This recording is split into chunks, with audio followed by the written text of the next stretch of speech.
Hi guys, it's time for more tips from your divorce attorney, Holly. I'm here today to remind you all the difference between gaslighting and setting a boundary. I've got so many clients who call me and they say, oh my gosh, my ex is gaslighting me. My co-parent's gaslighting me. I've got other clients being like, I just set a boundary with my co-parent and she's accusing me of gaslighting her. So what the heck are we talking about? Seems like nowadays when I go on to Instagram or anywhere in social media, TikTok, there's like a whole million amount of pages devoted to gaslighting and how to tell if your ex is gaslighting you and manipulating you. And I'm all for that because gaslighting actually is a problem. But so many things are labeled as gaslighting when it's like, it's not really gaslighting if you just don't want to hear it, right? So what the heck is gaslighting and what's setting a boundary? Gaslighting is where you do something to someone and then you make them feel or you say things to them like, I didn't do that. You did that to yourself. Like, I didn't hit you, you tripped, remember? Or I didn't say that you were an absolute bad word. You said that about yourself, or you're making that up. It's where something objectively happens, and then that person who's gaslighting you makes you feel like or says that didn't happen, or you caused that to yourself. When we all saw that person hit you, or we all have the text message where they said XYZ, right? That's what gaslighting is. Here's what setting a boundary is. If you're going to insult me, if you're going to scream at me, I'm ending this conversation. If you are more than 30 minutes late, I'm going to leave this location. If you smoke in my home, I will ask you to leave. These are simple. It's if then. It's not how dare you, you're crazy, you're a psychopath. It's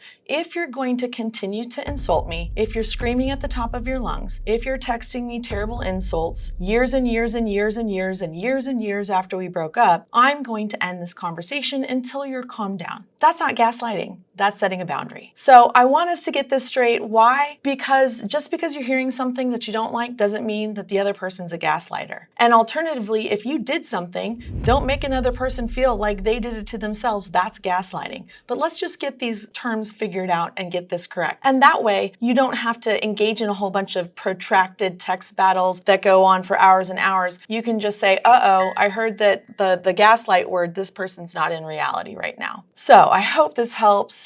And if anyone ever accuses you of gaslighting, no matter whether or not you are or are not, just end the conversation. It's not going anywhere. You're not getting anywhere with them. And find a different way to communicate with that person. And good luck out there.